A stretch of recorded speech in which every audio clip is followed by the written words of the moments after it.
This is the Ogre from MattOgre.com, WeTheArm.com, and Concealed Carry Magazine in Basin Sports. And I've got here the new Smith & Wesson Bodyguard 380. And this just came in from Smith & Wesson just a few minutes ago. And now I saw this at SHOT Show, so this isn't exactly a first impression, but let's just go over my impression. It's a lightweight gun, very narrow, like a Walther PPS, like a Ruger LCP, or the new Taurus TCP 380. But one thing that sets this guy apart is that it's got a manual safety. Let's get up into the camera. Manual safety, off and on. It's got dovetailed sights, which are nice.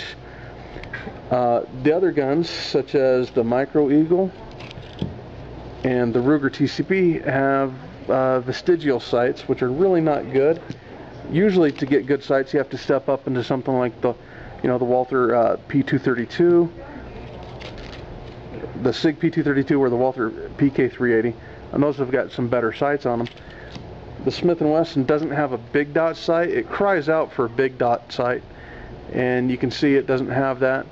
And using the sights is, well, a little bit difficult. Luckily, you can dovetail those out and put in some good, like an Ashley Outdoors, or maybe a Warren Tactical if they're going to make something nice. But to help you out, Smith & Wesson does give you a nice laser. Now the laser is coming from Insight Technologies, and it's directly underneath the muzzle of the gun. Now the advantage that this gives you is that, unlike Crimson Trace grips, which are offset, you don't have any crossover. So this is directly under the muzzle, so the sight and the laser, you can see here, are pretty much lined up with the bore, and that's at all ranges. So if you're going long range or short range, the laser's still lined up with the windage perfectly. With the Crimson Trace, you want to zero the Crimson Trace grips for as far out as you're going to shoot, so that you're as close to the laser as possible, your point of impact. If you zero the laser at a close range, well, then the further you get out, the farther away your laser and your impact are. And that's a disadvantage of the Crimson Trace grips. So this Bodyguard has a really good solution. It's got two modes. You've got constant, you can see that, and then you tap the button again and you've got a strobe effect. And that button is on both sides. It's adjustable for windage and elevation, and the laser system is very unobtrusive. Now if you have a problem with the laser module is within the frame in a subunit, so you can actually take it out and replace it if something goes wrong with the laser. The magazine holds 6 rounds, so that's 6 + 1, and that's pretty much standard for these little 380s. But one thing I like about it is that it's got a slide hold open.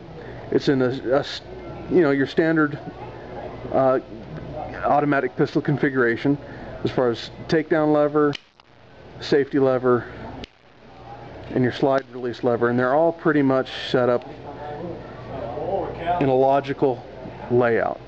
Size-wise, compared to the Micro Eagle, it's just a little bit longer, but it seems to be a little bit thinner. Let's get that right here in the camera.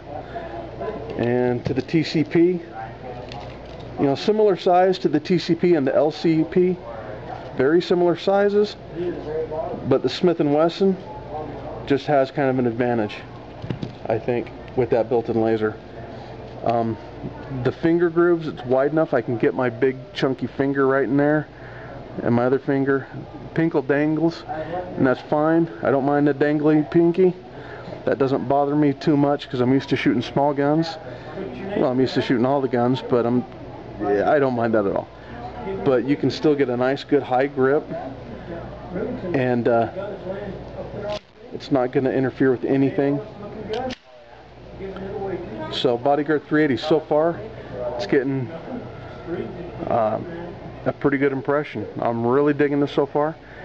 So I'm going to go out and shoot it here, and we'll see how it shoots.